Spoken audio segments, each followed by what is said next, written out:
అందరికీ నమస్కారం. నా పేరు భార్గవ్. ఈరోజు కార్యక్రమంలో మనం చాలా ఇంపార్టెంట్ విషయాన్ని మనం డిస్కస్ చేద్దాం.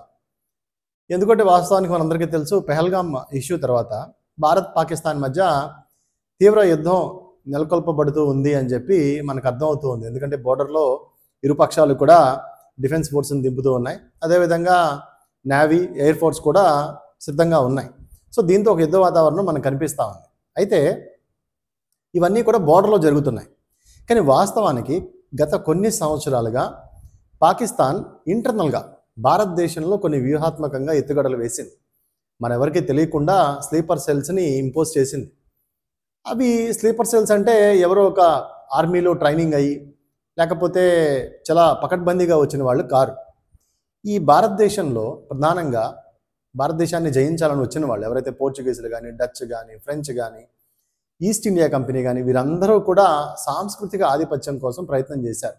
అంటే ఇక్కడ ప్రజల్ని ఈ మెజారిటీ మతంలో ఉన్న లోపాలని చూపించి మతం మార్చే ప్రయత్నం చేశారు. సో దాంట్లో మొఘల్స్, అదేవిధంగా బ్రిటిషర్స్ చాలా పెద్ద ఎత్తున ఈ మతాల మధ్య దాడి జరిగింది. సో దాంతో ఈ హిందూ మతంలో ఉన్న కొన్ని లోపాలనండి, లేకపోతే కొన్ని ఇబ్బందులనండి, దాంతో కొంత మతాన్ని జార్చారు. మతం మార్పిడి జరిగింది. సో దీన్నే కల్చరల్ డామినెన్స్ లేదా సాంస్కృతిక ఆధిపత్యం అంటారు. సో ఎప్పుడైతే నువ్వు మతం మారుతావో సాంస్కృతిక ఆధిపత్యాన్ని, అంటే మా భావజాలాన్ని మేము ఇక్కడ విస్తరించవచ్చు అని వాళ్ళు అనుకున్నారు. కానీ వాస్తవానికి ఇక్కడ మతం మారిన వాళ్ళలో మతం పట్ల భావన మారింది. కానీ ఇక్కడ ముస్లింలు కానీ, క్రైస్తవులు కానీ మతం మారిన వాళ్ళలో భారత జాతీయవాదం అనేది పోలా. అంటే నీ మతాన్ని నేను స్వీకరించిన ఈ భారతదేశ గడ్డ మాత్రం మాదే, ఈ భారత జాతీయవాదానికి మేము కట్టుబడి ఉన్నాం. మీరు మతం, నీ మతాన్ని మీరు ఆచరించే మతం, మా మతం ఒకటైనా ఈ దేశం మాత్రం వేరు, ఈ దేశం భారతీయత మాది అని చాలామంది ఆ రోజున విశ్వసించారు. ఇప్పటికి కూడా అదే దీంతో ఉన్నారు. అందుకని మన భారతదేశం ఇంకా ఇలా ఉంది. సో ఎప్పుడైతే సాంస్కృతిక ఆధిపత్యం చేస్తే భారతదేశాన్ని ఈజీగా దెబ్బ కొట్టచ్చు అనుకున్న వాళ్ళకి ఇది మింగుడు పడలేదు. ఇదేంటి, మనం మతం మార్చాం కదా, మతం మార్చినా మా వైపు ఎందుకు తిరగట్లేదు వీరు, భారతదేశం ముఖ్యం ఎందుకు అంటున్నారు అంటే వాళ్ళకి ఈ విషయం ఎప్పటికీ అర్థం కాలేదు. ఆ తర్వాత మన కాన్స్టిట్యూషనల్ మేకర్స్ ఈ విషయాన్ని గమనించి మన రాజ్యాంగాన్ని పకడ్బందీగా తీసుకురావటం, మతాన్ని కొంచెం దూరం పెట్టడం, జాతీయ భావాన్ని పెంపొందించే విధంగా కులం మతం పక్కన తీసి పెట్టడం. సో దీంతో ఏం జరిగింది అంటే భారత రాజ్యాంగానికి ఎబిడై ఉండిపోయారు. అంటే భారత రాజ్యాంగమే, ఈ దేశమే మాకు ప్రధానం. నెక్స్ట్ ప్లేస్లో మతం, కులం ఉంటాయి. మెజారిటీగా ఏంటంటే ముఖ్యంగా ఇంట్లో ఉంటాయి, కులం మతం ఇంట్లో ఉంటాయి. బయటకు వస్తే భారత రాజ్యాంగాన్ని, డెమోక్రసీని నమ్ముతాం అనే స్థాయికి ఈ రోజున భారతదేశం ఎదిగింది. సో దీన్ని గమనించిన పాకిస్తాన్ ఏంటి అంటే వీళ్ళకి మతం కంటే భారతదేశ జాతీయ భావన ముఖ్యంగా ఉంది. కాబట్టి ఈ డామినెన్స్ని దెబ్బ కొట్టాలి ఎలా అని ఆలోచించి గత కొన్ని సంవత్సరాలుగా మహిళలని దీంట్లో ప్రధానంగా పావులుగా చేశాయి. అంటే ఏంటి అని అంటే ఈ లష్కర్-ఏ తోయిబా కానీ, లేకపోతే ఇండియన్ లష్కర్-ఏ తోయిబా కానీ, జైషే మహమ్మద్ కానీ, వీళ్ళందరూ ఇండియన్ ముజాహిదీన్ కానీ, జైషే మహమ్మద్ కానీ, అంతా ఉగ్రవాద సంస్థలు ఏం చేసినాయి అంటే ఈ భారతదేశంలో ఎలాగైనా సరే మనం కాలు పెట్టాలి, మన భావజాలాన్ని ఇంటర్నల్గా ఎక్కించాలి. సో అందుకోసం ఏం చేసింది అంటే కొంతమంది సెలెక్టెడ్ పీపుల్ని పాకిస్తాన్లో చూస్ చేసుకుంది.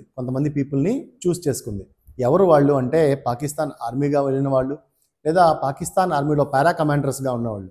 సో వీళ్ళందరినీ కూడా అంటే ఆర్మీ లేదా పాక్ జాతీయ భావన కలిగిన వాళ్ళని సెలెక్ట్ చేసుకొని వీరందరికీ ఏం చెప్పిందంటే పిఓకే, పాక్ ఆక్యుపైడ్ కాశ్మీర్లో ప్రధానంగా ఈ బోర్డర్ వైపున అంటే భారతదేశం వైపు ఉన్న వాళ్ళు ఎవరైతే ఉన్నారో మీరు వాళ్ళని పెళ్ళిళ్ళు చేసుకోండి, లేదా వాళ్ళు పెళ్ళిళ్ళు చేసుకొని వాళ్ళు పాకిస్తాన్కి తీసుకొచ్చి కొంతకాలం వాళ్ళతో కాపురం చేసి తర్వాత మళ్ళీ భారతదేశంలో పెట్టేయండి. సో పెట్టేయడం వల్ల ఏమవుతుంది అంటే ఇలాగ లాంగ్ టర్మ్ వీసాస్ మీద భారతదేశంలో భార్య ఏమో భారతదేశంలో ఉంటుంది, భర్త ఏమో పాకిస్తాన్లో ఉంటాడు.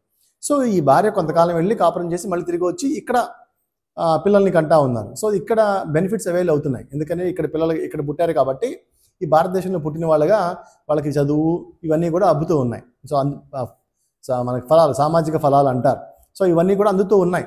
సో దీంతో ఏమైంది అని అంటే ఎవరైతే కుటిల బుద్ధితో ఇలాగ కావాలని పెళ్ళిళ్ళు చేసి ఒక బ్రోకర్లు నియమించుకున్నారు దీనికోసం. అంటే పేదరికంగా ఉండేవాళ్ళు, ఈ బోర్డర్లో పేదరికంగా ఉండే అమ్మాయిల్ని టార్గెట్ చేసి వాళ్ళకి డబ్బులు ఇచ్చి పాకిస్తాన్ వాళ్ళతో పెళ్ళిళ్ళు చేయించి తర్వాత వాళ్ళకి మళ్ళీ ఇటు బోర్డర్లో పంపించేయటం. సో ఒకళ్ళకి 5, 6, 7 ఇలా పిల్లల్ని ఇక్కడ డంప్ చేయటం. ఈ డేటా తెస్తే ఇలా ఉన్న సుమారు 25 లక్షల మంది ఉంటారని ఒక అంచనా. ఇదిగాక బంగ్లాదేశ్ నుంచి వెస్ట్ బెంగాల్లోకి రోహింగ్యా ముస్లింలు, తీవ్రవాద భావజాలం ఉన్న రోహింగ్యా ముస్లింలు అందరూ తీవ్రవాద భావజాలం ఉండదు. దాంట్లో ఒక 10-12% ఈ మత పిచ్చి ఉన్న వాళ్ళని ఈ భారతదేశంలోకి చొరబాటు చేశారు. అందుకే ఇప్పుడు వెస్ట్ బెంగాల్లో కూడా పోస్టర్లు వేస్తూ ఉన్నారు, మీరు కనుక పాకిస్తాన్తో యుద్ధానికి వెళ్తే మీ తలలు తీసేస్తామని. ఒక ధైర్యం ఎక్కడి నుంచి వచ్చింది అంటే బంగ్లాదేశ్ నుంచి భారత సరిహద్దుల్లోకి వచ్చారు. సో అన్ఫార్చునేట్లీ ఈ తృణమూల్ కాంగ్రెస్ కానీ ಅಥವಾ కొంతమంది వీళ్ళని చేరదీయటం వలన వీళ్ళు చాలా విపరీత ధోరణితో మారిపోయారు. సో ఈ రోహింగ్యా ముస్లింలు, అదేవిధంగా ఈ ఇండియన్ ముజాహిదీన్ కానీ, జైషే మొహమ్మద్ కానీ, లష్కర్ తోయిబా నుంచి ఉగ్రవాదులు ట్రైన్డ్ చేసిన వాళ్ళని ఇలాగా ఈ జనాభా అంటే వాళ్ళేమో 25 లక్షల మంది, వీళ్ళ జనాభాకి ఇంకా అంచనా లేదు.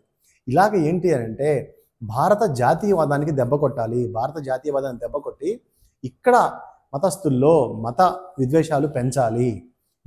ఇండియన్ ముస్లిమ్స్కి జాతీయవాదం ఉంది, నేషనలిజం ఉంది, ఆ నేషనలిజంని కిల్ చేయాలి. కిల్ చేసి రిలీజియస్ బేస్డ్గా అంటే మన పాకిస్తాన్, బంగ్లాదేశ్ ముస్లింలు, ఇండియన్ ముస్లిమ్స్ అందరూ ఒకటే అనే భావాన్ని వీళ్ళు తీసుకురావాలని చెప్పి వాళ్ళు చెప్తూ ఉన్నారు.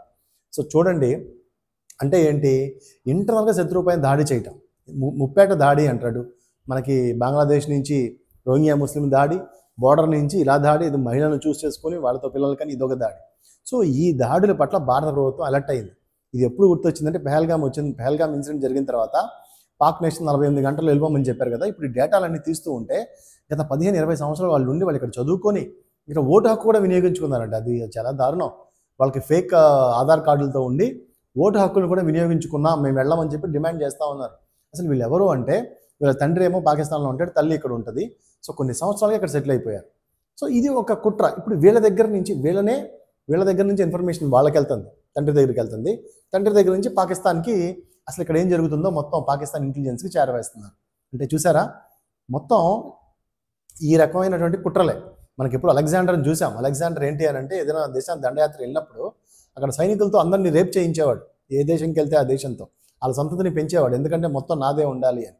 సో అదే తరహాలో ఈ పాకిస్తాను ఇంటర్నల్గా ఏం చేస్తుందని అక్కడ వ్యక్తుల్ని చూస్ చేసి ఇక్కడ పేద ముస్లింని తీసుకువెళ్ళి వాళ్ళతో కాపురం చేసి మళ్ళీ పంపించేసి ఇక్కడ జనాభాని వృద్ధి చేసి వీళ్ళకి మతపరమైన భావజాలాన్ని ఎక్కించి భారత ప్రభుత్వం మీద తిరుగుబాటు చేయడం. అంటే ఇక్కడ ఇండియన్ ముస్లిమ్స్ సెక్యులర్గా ఉంటాం, వాళ్ళకి నచ్చట్లేదు.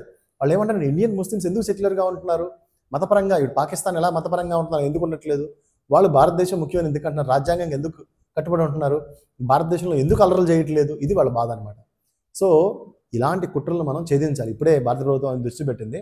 వాళ్ళ మొత్తాన్ని తిరిగి ఎవరెవరైతే లాంగ్ టర్మ్ వీసాలో ఉన్నారో వాళ్ళందరినీ కూడా తిరిగి పంపించి ఏర్పాటు చేస్తాం. చూద్దాం భవిష్యత్తులో ఇంకా ఈ టర్న్ ఎలా తీసుకుంటుంది.